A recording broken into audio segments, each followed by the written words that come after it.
11 goes into the beginning of the Roman Empire.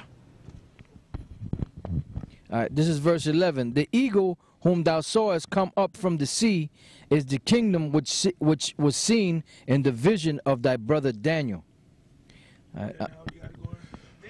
Okay, the book of Daniel, the 7th chapter, the 10th verse. A fiery stream came forth from before him. Thousands ministered unto him, and 10,000 times 10,000 stood before him.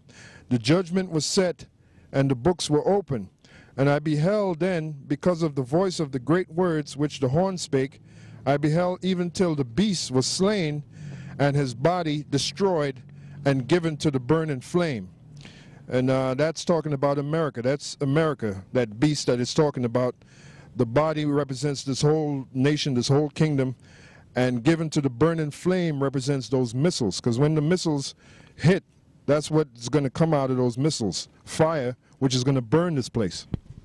And I just passed a billboard for the movie Captain America. That pumped you up for over that weekend, but that's all bullshit. Captain America is not going to save you, all right? That's all in the realm of fairy tale. You sending up Juno, that spacecraft,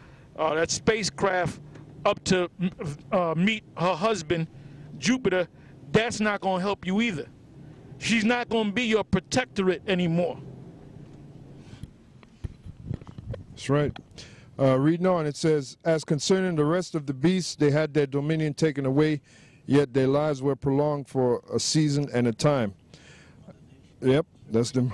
Yep, as concerning the rest of the beasts, which like Elder Ramlab said, that's the other nations, they had their dominion taken because they're going to be our slaves. You know, they're going to serve us for 1,000 years of hardcore slavery, and no matter what these idiots say, we're not going to be nice to them, all right? We're going to treat them very badly. Yeah, those other nations that he just broke down are the nations that came before the beast, that the beast with the many horns and so forth, the many heads found in Revelation 7, 10 horns, 7 heads, and so forth, with crowns upon their heads. When you go back to Daniel, the 7th chapter, and you start from the 1st verse, it speaks about the Babylonians, then the Medo-Persian Empire, then the Greeks, then the Romans, then the last leg of the Romans. So that part where it says the rest of those nations were preserved is talking about the Babylonians, the Medo-Persians, the Greeks. They had their dominion taken away, yet their lives were prolonged for a season and a time. Like I said, they're going into slavery underneath us, the nation of Israel. Reading on, it says, I saw in the night visions, and behold, one like the Son of Man came up with the clouds of heaven. Obviously, that's talking about the one you call Jesus Christ, which his name is Yahushua. The clouds of heaven represents those chariots, which you know as the so-called UFOs, and came to the Ancient of Days, and they brought him near before him, and there was given him dominion and glory and a kingdom, and there was given him dominion and glory and a kingdom, and all people, nations, and languages should serve him. His dominion, an everlasting dominion, which shall not pass away, and his kingdom, that which shall not be destroyed. And that's talking about the kingdom of the nation of Israel, which is going to be right here on the planet Earth. And you notice it says all people, nations, and languages should serve him. Because like I said earlier, all these other nations, they're going to be our slaves. Now, the only nation that's going to be phased out pursuant to the book of Obadiah after 1,000 years of slavery is the nation of Edom, which is the so-called white man, you so-called white people. So go back to... I got something. 2nd Ezra 12 and 11. The eagle whom thou sawest come up from the sea is the kingdom which was seen in the vision of thy brother Daniel. But it was not expounded unto him, therefore now I declare it unto thee. You know, so there were certain times when the prophets, they would see certain visions, but they didn't understand what those visions meant. Just like a lot of the stuff that was written back then, they really didn't understand it, but we understand it now because the Lord has revealed it. You know, the different prophecies of of these different empires that ruled, and how long they were going to rule, or what area or region they were going to rule, what they were going to do. The Lord revealed that to us in these times. It says, behold, the days will come that there shall rise up a kingdom upon earth, and it shall be feared above all the kingdoms that were before it. And that's talking about America, you know, because going back, the Roman Empire was feared greatly, you know, which that's what it began with.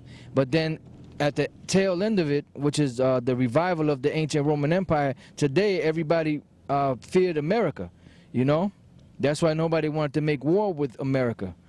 It says, in the same shall 12 kings reign, one after another. Now that's dealing with the Roman Empire. It says, whereof the second shall begin to reign, and shall have more time than any of the 12.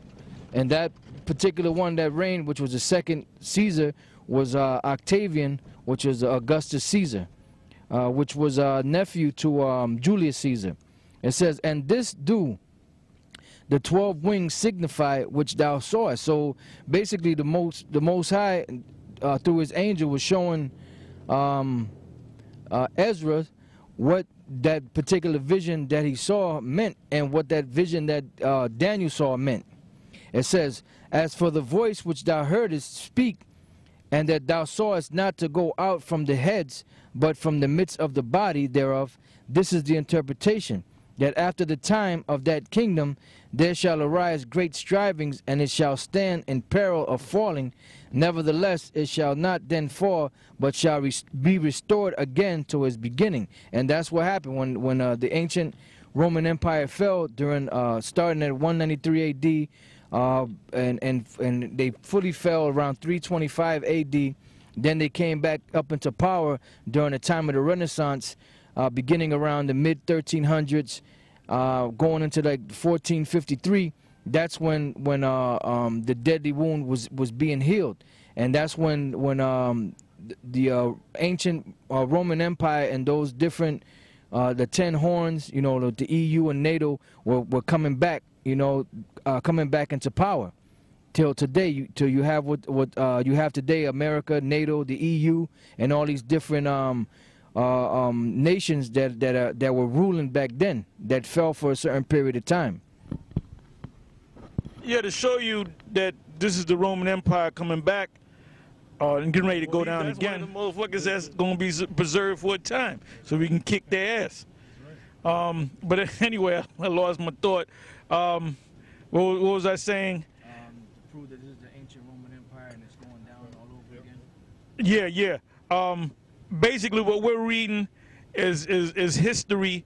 As we're seeing it, as we're reading about it, as we're talking about it, right. You know, and there's nothing that this man could do, because you didn't make the Most High. The Most High made you. You didn't make yourself. The Most High made you. Right.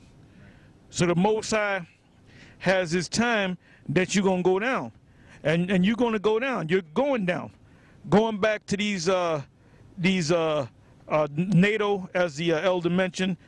NATO, the EU, and America, the top, I believe it's 17 nations now that have a AAA credit rating are either NATO nations or EU nations. The African nations, Japanese, China, even China, as great as it is economically, doesn't have a AAA credit rating. Only these European nations.